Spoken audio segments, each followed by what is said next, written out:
peace, blessings, and respect, and welcome to another TDG update. You know what I'm saying?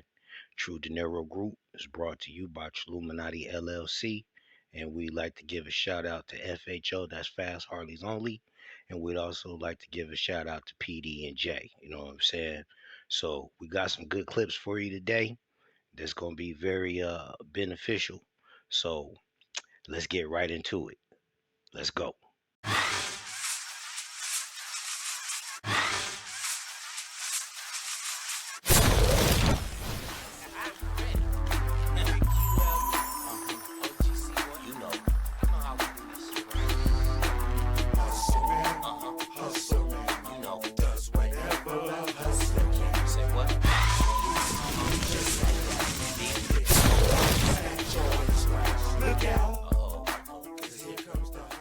Grown the most in percentage terms in the last 4 years. You can see a 40-year cup and handle breakout is about to begin here on this gold chart. Switzerland has expanded its Fiat M0 pile by nearly 50% in the last 4 years. What was the last currency to lose its backing to official gold reserves? We see a similar cup and handle formation on their long-term gold price chart. And second to last, we have the United Kingdom, which was the world's dominant reserve currency prior to the fiat US dollar taking over that reign after the Great Depression and World War II. They have blown out their fiat M2 pile by nearly 50% over the last 4 years. And finally, we finished this chart in data run with the USA, who blew out its fiat M1 pile by adding savings accounts and money market funds, basically ruining that aggregate as something that we can look back on. But all we have to do is look at how much both the Fiat M0 and Fiat M2 pile have ballooned since early 2018. The Fiat US dollar gold price is up only about 38% since early 2018 to date, yet the fiat currency expansionism we have just covered has well outpaced any of that, and often by many multiples.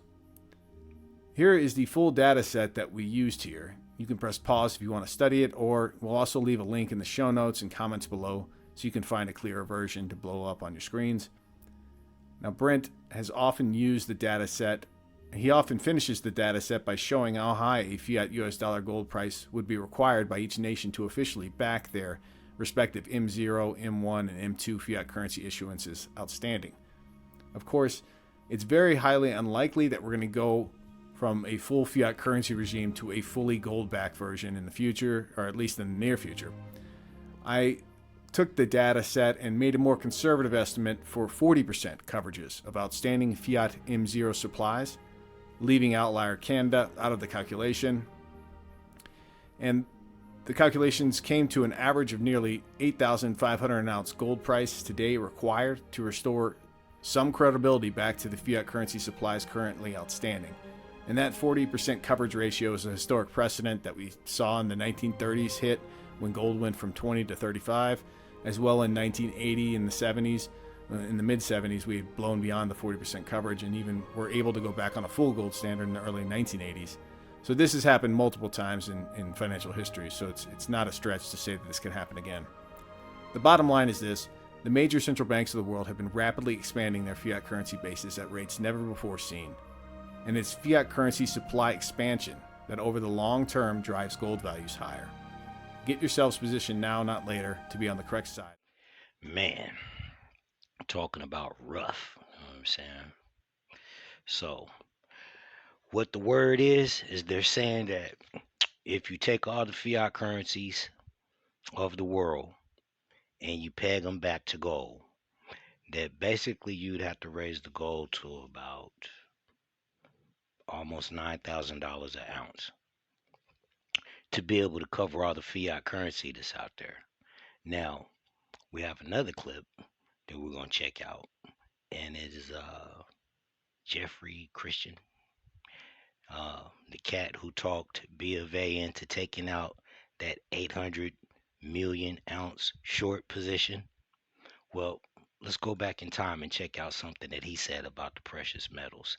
And then we're going to take them calculations.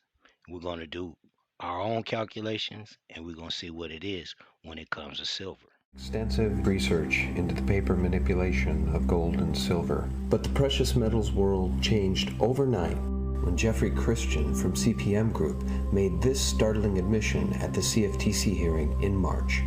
And people will say, well, and you've heard it today, there's not that much physical metal out there. There isn't. But in the physical market, as the market uses that term, there is much more metal than that. There's 100 times what there is. Now we know based on the testimony of Jeffrey Christian that everything that's true for gold is true for silver, and silver may be even more suppressed than gold.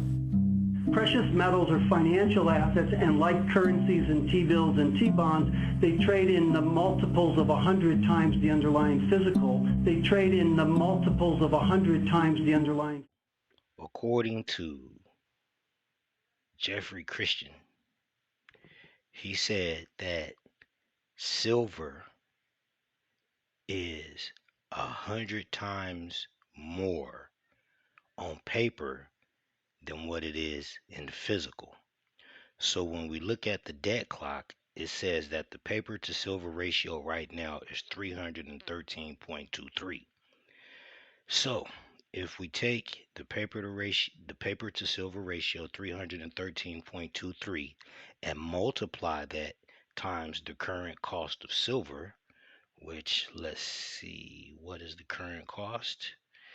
Let's jump out of here. Let's move over here and let's open up CMI. See what CMI has it at. CMI has it at $23.97. So let's close that up and let's move over here to the calculator and let's go 313 times. We'll just go $23. $7,199. So the question is that the actual fair market value of 1 troy ounce of silver? If so, boy, oh boy, oh boy, when things reset, if you're stacking your silver, you're going to be very happy with yourself. You know what I mean? Well, holler back at me. Let me know what you think about this. Peace, blessings, and respect. Rather have paper or gold?